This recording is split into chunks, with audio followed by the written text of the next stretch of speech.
3 years ago, several United Nations agencies based in Nairobi, in conjunction with the government of Kenya, initiated a special purpose vehicle to cater for the communities living within a 50 kilometers radius of the 2 refugee camps in Kenya. Host community project involves several UN agencies. It's a very good example of a project where the United Nations works as a team in a united way. The initiative, known as the Joint Host Community Project, came into effect with an aim of reducing violent conflict between the host communities and the refugees. The agencies involved pulled together to provide basic social services within the areas with an aim of diffusing tensions between the locals and the refugees, support sustainable livelihoods, and avoid violent conflicts between the host communities and the refugees. The approach was multifaceted, including provision of water, income generation activities, peace building and education. This program has been an eye-opener for all of us in the sense that we have addressed the issues of disparity between the community, the host community, and the refugee program, and this has eased tension between the two communities, and I think this program is worth being supported, and we should continue delivering programs to the host community so that we bring them to a par with the refugees. The areas within which the Joint Host Community Projects operate are affected by a myriad of challenges, including insecurity, inadequate water supply, competition for scarce resources, environmental degradation, and low Human Development Index. We are trying to support communities that are fairly behind the rest of the country in development terms, in social indicators terms. But we also recognize those communities in their midst house refugees.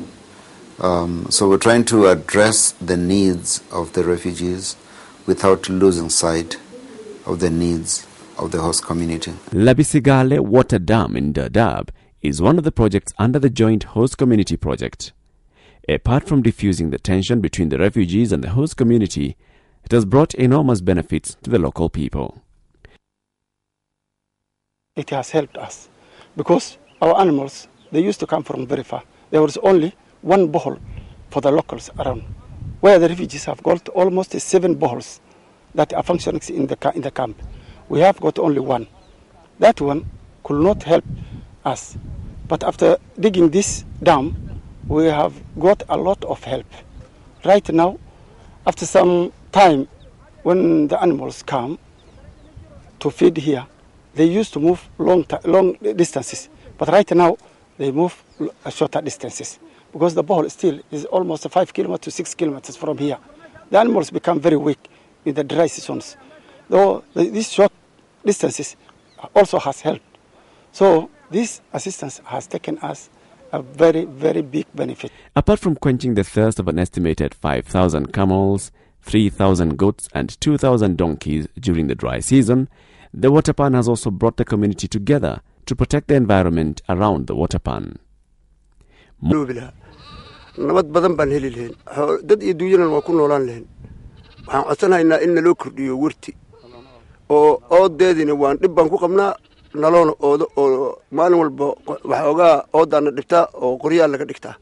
forward, the community would like to increase the size of the water pan to cater for more animals as well and start taking charge of the environment in the area. These people, we could also plant some more trees to make nursery in the area. Also, we can see the area how it is plain. So we wanted to make a farm. The fence is very far from here. So we wanted to make a farm here on one side to make a nursery. On the other side, we wanted to farm. If we get enough rain, it is a good land to farm. So that is the way it could have helped us. A few kilometers from the water pan is the Daadab Proposes group. 3 years ago, 15 young men joined hands to form this group with the aim of reducing the colony of the prosopis tree, an exotic plant introduced in this area years back, and an aim to increase the tree cover. However, this thorny plant became more of a curse than a blessing, colonizing the entire landscape, reducing the ground cover and affecting both human beings and animals. Armed with machetes, this group started felling the trees and creating space for grass receding. marka hadda markay arkan way ku farxaan aad iyo aad bay uga farxaan anagana faa'iido aan ka gaarnay waxa weeye cawskan xoolaha oo goranaa marka qarkood ariga maan gashanaa markii uu jeelka u dhaco. The results, they are able to burn charcoal for sale, prosopis pods, poles for construction and reforestation of the area. They receive technical support and seedlings from the Greenbelt programs established under the Joint Host Community Project and are now looking forward to harvesting Arabian gum from the reclaimed acacia trees and planting dryland crops like millet, sorghum and fodder for their animals. A stone throw away from the Greenbelt project is the Las Bisigale Early Childhood Development Center. The center has been transformed from a one-mudroom classroom to a modern educational block. The nearest educational institution was 15 kilometers away, which discouraged many of the students from attending school. The pupils can now sing with joy as they engage in their classwork. The project brought new desks and sanitation facilities which were unheard of prior to the launch of the Joint Host Community Project. The school currently hosts 67 pupils, but has a capacity of 100 students, and for them the future could not be brighter. Parents from the nearby host settlements say that they were forced to take their children to the UNHCR-funded schools located within the refugee camps. This did not go down well with them. Thanks to the project, these young pupils face the future with confidence that they will be able to enjoy the fruits that come with education, and despite having to walk for long distances in search of knowledge. At the Daadab boarding primary school, a towering white tank is the first landmark that dominates this dusty compound. The school, which currently has 500 students, was lacking water storage facilities. According to the school headmaster, Abdisalam Duale, woes of the school were further increased by lack of enough water supply. Previously, we had no storage facility, and if we had a very small tank, which was not enough for this. So this project has really helped this school in storing the water. Especially, sometimes there are breakdowns of this borehole. Unfortunately, there is one for the whole community in this area. If unfortunately it breaks down, we had no storage reservoir for water. But now we can say, even if it breaks, we will have enough water for the children for about 2 to 3 days. The area is served by one borehole, thereby creating the need to construct the water tank. Duale says that each student needs about 15 liters of water daily to cater for their needs. This has partly been solved by the water tank. He is however appealing for more support from development partners, particularly to renovate the dining hall and the kitchen, which are in a poor state, and the drilling of at least one borehole exclusively for the school. In future, we would like to have one water source for this school through this project of Host Community Project. You mean an independent? Like its sister school, Daadab Secondary is named after the Daadab refugee camp. The school was established in 1999 as a community school. In those days, the Daadab Secondary had a capacity of 20 students and 3 teachers, according to the current principal. Today, after various efforts from the development partners and the Kenyan government, the institution boasts of 403 students and 18 teachers employed by the government. A no mean achievement given the span of slightly over 10 years. But the support from the Joint Host Community Project could not have come at a better time. Here is the principal. Prior to the erection of this sanitation and toilet system, you could find human feces scattered all over the school, which was giving us a very bad stench. And also we have had problems in terms of, diseases like amoebiasis. Once in a while we could report cases of cholera. We thank God now that issue is no longer there. Our students now go to the toilet, and if we walk around the compound, it is very clean. It is free of human feces. We are very, very grateful. Apart from the sanitation problems, the steel elevated tank and the sanitation also help to reduce diseases related to hygiene within the student population. He says that due to the erratic water supply, The students were forced to walk long distances in search of water, thereby wasting precious study time. For the principal, the future is bright. As much as we wish to assist the students, and as much as the students and their parents are willing to access education, the space will not allow us in terms of dormitories. We cannot take them as boarders, and there are no any other secondary schools.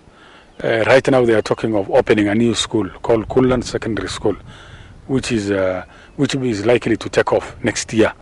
I am not sure. But unless secondary education or secondary schools are expanded, like this town needs one more boys' school and it needs one girls' school, so that we can appropriately absorb the KCPE or Class 8 graduates.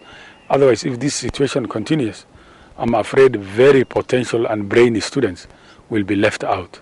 The school is now gearing for an increase in the student population thanks to the free primary education offered by the Kenyan government. It is in need of more accommodation facilities and other school needs to absorb the children of the host communities living near the refugee camps in Daadab. Tucked between tall leafy trees and a vibrant trading center is the Ali Jungur boarding primary school. From a distance, one would not notice the solar panels placed atop a modern-looking building that dominates the entire school compound. This is the Ali Jungur multipurpose hall and solar lighting project that was put up by the Joint Host Community Project. It also serves the surrounding communities who can hire the hall for special occasions like seminars and meetings, thus raising the much-needed cash to keep the school running. As the students perform a Somali traditional dance, they are well aware of the benefits that have come their way, not only with the hall, but also the solar lighting, which has made studies possible at night. Lopiding Girls High School is one of the milestones of the project. The school, which caters for girls from the Turkana community, is a true testimony of the positive impact from the Joint Host Initiative. The school was born out of the need to provide quality education for the girl child and offer accommodation facilities for the students while their parents traverse the vast Turkana county in search of pasture for their animals. By offering boarding facilities, the girls are able to learn on a conducive environment. The support to this school included putting up the entire structure, desks, chairs, and other learning facilities. Started early this year, and we've had 24 girls that have been enrolled. It's providing opportunity for education and access to for girls' education in that particular location, and it's one of its kind. Wale wa jamii wetu kutoka pande ya Sudani Sabai Toposa wanaleta watoto kwa hizi mashule hapa, primary hapa na secondary hapa. So hawa katika pande ya elimu watoto kuenda kwa mashule zingine ya msingi ama ya secondary inaendelea vizuri. Isipokuwa tu ni raiders peke yake ndio wako na shida kule saidi huko ndani. As a result of the school's phenomenal success, neighboring communities, especially from the Toposa in southern Sudan, have sent delegations to the school administration to admit their girls at the school, a sign that this institution may become part of the peace-building initiatives by bringing the Turkana of Kenya and the Toposa together.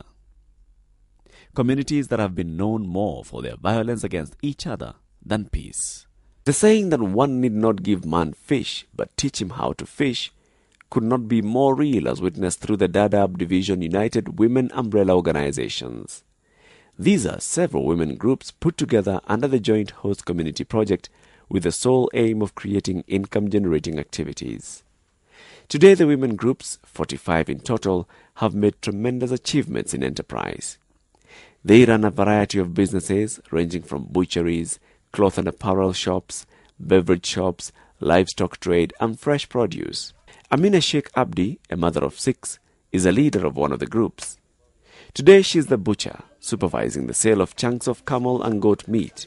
A typical day for her. Naona sisi tunaleta faida, sasa wameacha mambo ya kuzuia nyumbani, kila mama anajishughulikia shughuli zake. Hakuna mtu atazuia. She is proud that her husband and family are supportive and appreciate what she is doing to put food on the table.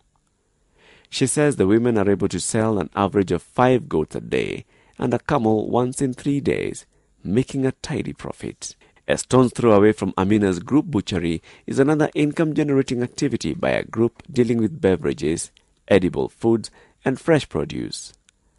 Asha Shuria Abdi is happy so far that the capital they received from the Joint Host Community Project has transformed her family especially her 6 children. Barua, application, kama mtoto yangu hana fees, naletea kikundi. Wanakaa ndani ya kikundi. Leo fulani Aisha Shuria Abdi ameleta hii barua, tusaidie namna gani? Kikundi ndio wanakaa wanaanza kutoa hiyo mtoto yangu fees yake. The women groups are dreaming big. They have indicated that they would like to set up wholesale shops and soft drink distribution points across northeastern province and not only serve the local communities. For them, the sky is the limit as they continue to execute what they know best, business to support their families. This is Arugule Farmers Demonstration Center. Located in Turkana West District, Arugule is an oasis. Here, high-value crops including sukuma wiki or kales, tomatoes, spinach, sweet potatoes, cassava and bananas are grown. A complete contrast to the barren and rocky terrain that surrounds it. The people of Arugule live barely 10 kilometers from the Kakuma refugee camp, thus making them the obvious beneficiaries of the joint host community project. At the moment, 48 farm families have benefited from this initiative. Previously, these people were pastoralists, but they lost their herds to drought and the constant cattle rustling activities from the neighboring countries. 35-year-old Yorot, a father of 5, narrates how he lost his animals and resorted to farming. Ilikuwa ni machungaji ya ng'ombe, lakini ni adui tu linganyang'anya ng'ombe, likawacha hiyo mambo ya ng'ombe, lilikuja tu kusubiri hapa, nilipata hiyo mashamba, nikaona hata hiyo ni chakula tu. He's now comfortable because he can fend for his family from the farm proceeds. According to the area agricultural officer, Mr. Lusweti Alvas, this has not been easy. I tried to convince them that through this particular project, we can be able to get an income from certain enterprises which can give us some income that even the livestock would be able to give us. And now this is basically a demonstration site where we are trying to demonstrate on crop husbandry practices. Now, I took them all through from establishment to harvesting. And they are convinced that surely from these particular crops, from kales, from tomatoes, they can be able to get much more even money than what they have been getting from livestock. But the efforts have borne fruit, and most of the farmers now have a ready market within the refugee camps. They are selling all this produce in the refugee camp. He, however, says that it would be important to increase the water availability by drilling a borehole as opposed to the shallow well, as well as provide funds to expand the land under cultivation to make the project even more profitable to the local community. He says this will discourage the nomadic culture of the local community and provide food sustainability. Part of the joint host community project includes reducing armed conflict in the Karamoja cluster and the Western Kenya border cluster to pave way for peaceful coexistence between communities. Towards this endeavor, the project has constructed police houses in Lokichogio for security personnel posted there. According to the local police, the new units currently house 10 officers, part of a 50-strong platoon of police officers charged with maintaining law and order. Michael Ndonga is the Deputy Officer Commanding Division, Lokichogio. If there is need for any emergency, we get personnel easily within our compounds. So we are really appreciating. Working with the police are also several non-state actors who are ensuring the peace-building process is on track without losing sight of the complex socio-economic factors that lead to conflict, as Alex Losikira explains. We make contacts every morning and every evening so that we are able to be well posted with the information with regards to the threats to peace and security, and so that by so doing we can get together with or come together with the agents of provincial administration and see who is best suited to act and at what time. There are, however, challenges that need to be addressed towards reducing armed conflict and maintaining cordial relations between communities that border the Turkana of Kenya, the Toposa from Sudan, and the Karamoja from Uganda. Already the communities have started realizing the benefits of the projects on the ground, although more needs to be done, as explained by Mr. Aeneas Chuma, Resident Representative, United Nations Development Programme. That's a very dangerous development, and the government has a program to control the flow and the movement of small arms. There are regional initiatives to control the flow of small arms, and there are also initiatives that we are involved in as UNDP to control. Unfortunately, a lot of these areas where you see the flow of small arms are the areas that are the poorest, the pastoralist region, and also in areas where we have seen, refugees. Sometimes refugees bring such things as part of the baggage. I mean, I'm not saying all of them all the time. The reason why the peace movement has become so pronounced is because we are actually trying to address those things that we can address through dialogue. But we have not been able to go deeper to the bottom of the issues. Some of the issues, silent issues underlying pastoral conflicts, is because of resources. It is a resource-based conflict. The Joint Host Community Project has succeeded in giving development support and minimizing conflict between the host communities and the refugees. To this effect, the social indicators within the host communities have significantly improved as a result of the win-win situation where the UN agencies, donors and the government of Kenya have come together to prioritize the needs of the communities living in the vicinity of the refugee camps.